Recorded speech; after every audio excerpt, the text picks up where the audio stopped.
بالآخر امریکی حکام نے تصدیق کر دی ہے کہ کراچی میں اس کے قونصلیٹ پر حملہ کر کے اسے نظر آتش کرنے کی کوشش میں ملوث مظاہرین پر فائرنگ ان امریکی میرینز نے کی تھی، جو کہ قونصلیٹ کی حفاظت کے فرائض سر انجام دے رہے تھے۔ امریکی حکام کا کہنا ہے کہ قونصلیٹ کے سٹاف کی جانیں بچانے کے لیے فائرنگ کے علاوہ کوئی دوسرا راستہ باقی نہیں بچا تھا۔ یاد رہے کہ اس واقعے میں 9 مظاہرین مارے گئے تھے۔ امریکی اعتراف کے بعد واقعے کی سنگینی اور سفارتی سطح پر اس کے ممکنہ اثرات کے حوالے سے سوالات مزید شدت اختیار کر گئے ہیں، جبکہ کراچی میں پیش آنے والا یہ واقعہ ملکی اور بین الاقوامی سطح پر توجہ کا مرکز بن گیا ہے۔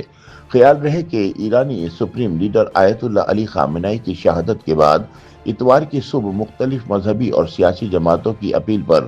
بڑی تعداد میں مظاہرین صدر اور ٹاور کے علاقوں سے مارچ کرتے ہوئے امریکی قونصل خانے کی جانب بڑھے۔ ابتدا میں احتجاج پرامن تھا، تاہم دوپہر تک صورتحال کشیدہ ہو گئی جب مشتعل افراد نے سیکورٹی بیریئرز ہٹانے اور مرکزی گیٹ کی جانب پیش قدمی کی کوشش کی۔ چند افراد گیٹ عبور کر کے اندرونی حصے تک پہنچ گئے اور انہوں نے استقبالیہ کے شیشوں کو نقصان پہنچایا۔ اس کے بعد کچھ مظاہرین نے امریکی قونصلیٹ کی عمارت کو نظر آتش کرنے کی کوشش کی۔ پولیس نے مظاہرین کو روکنے کے لیے آنسو گیس کی شیلنگ کی اور ربر کی گولیوں کا استعمال کیا، تاہم حالات تب مزید بگڑ گئے جب قونصل خانے کی عمارت کے اندر تعینات امریکی میرین سیکورٹی اہلکاروں کی جانب سے فائرنگ شروع ہو گئی، جس کے نتیجے میں 9 افراد موقع پر ہی جاں بحق ہو گئے، جبکہ 32 زخمیوں کو طبی امداد کے لیے کراچی کے مختلف ہسپتالوں میں پہنچایا گیا۔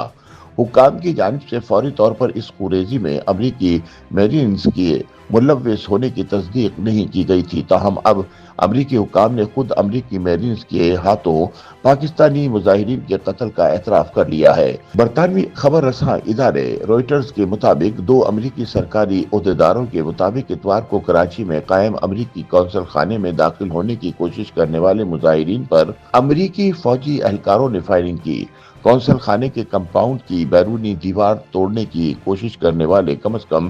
10 مشتعل مظاہرین امریکی میرینز کی گولیوں کا نشانہ بنے، تاہم امریکی حکام کا کہنا ہے کہ یہ واضح نہیں کہ میرینز کی جانب سے چلائی گئی گولیاں کسی کو لگیں یا اس کی وجہ سے کوئی ہلاکت ہوئی۔ ان کے مطابق یہ بھی معلوم نہیں کہ آیا قونصل خانے کی حفاظت پر مامور دیگر سیکورٹی گارڈز یا پولیس اہلکاروں نے بھی فائرنگ کی۔ مبصرین امریکی عہدیداروں کے بیان کو میرینز کی پاکستانی مظاہرین کے قتل میں ملوث ہونے کی پہلی باضابطہ تصدیق قرار دے رہے ہیں۔ دوسری جانب ترجمان سندھ حکومت سکھدیو اسرداس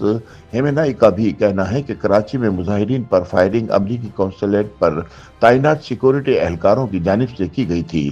تاہم انہوں نے یہ واضح نہیں کیا کہ یہ اہلکار کس ادارے سے وابستہ تھے۔ کراچی پولیس کے ایک اہلکار نے بھی خبر رساں ادارے کو بتایا کہ گولیاں قونصل خانے کے احاطے کے اندر سے چلائی گئی تھیں، جس کے نتیجے میں 9 افراد جان کی بازی ہار گئے۔ خیال رہے کہ امریکہ کے سفارتی مشنز کی سیکورٹی عموماً نجی کنٹریکٹرز اور مقامی فورس کے سپرد ہوتی ہے، تاہم کراچی قونصلیٹ فائرنگ میں امریکی میرینز کی براہ راست شمولیت اس بات کی غماز ہے کہ قونصل خانے نے کراچی میں احتجاجی صورتحال کو غیر معمولی خطرہ تصور کیا، جس کے بعد میرینز نے مظاہرین پر فائر کھول دیا۔ ذرائع کے مطابق واقعے کے بعد امریکی میرینز نے واقعے کی تمام تفصیلات اپنی فوج کو بھجوا دی ہیں، جنہیں آگے محکمہ خارجہ کو ارسال کیا جائے گا، تاہم اس حوالے سے فوری طور پر کوئی باضابطہ تبصرہ سامنے نہیں آیا۔ تاہم مبصرین کے مطابق اس واقعے نے نہ صرف ملکی امن و امان کی صورتحال پر سنگین سوالات اٹھا دیے ہیں، بلکہ اس قتل گری کے پاکستان اور امریکہ کے تعلقات پر بھی گہرے اثرات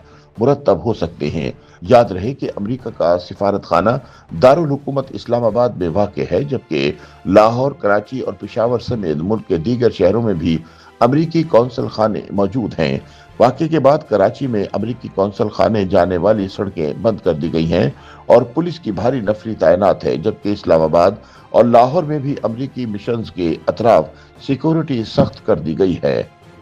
YouTube پر گوگلی نیوز دیکھنے کے لیے youtube.com کی سرچ بار میں googly news T V type کریں۔ گوگلی نیوز کے پیج پر سرخ رنگ کے سبسکرپشن والے بٹن پر کلک کرنا نہ بھولیے۔ YouTube پیج پر اپلوڈ ہونے والی ویڈیوز سے باخبر رہنے کے لیے بیل آئیکن پر کلک کیجیے۔ آپ کو ہر نئی ویڈیو کے بارے میں نوٹیفیکیشن موصول ہو جائے گا۔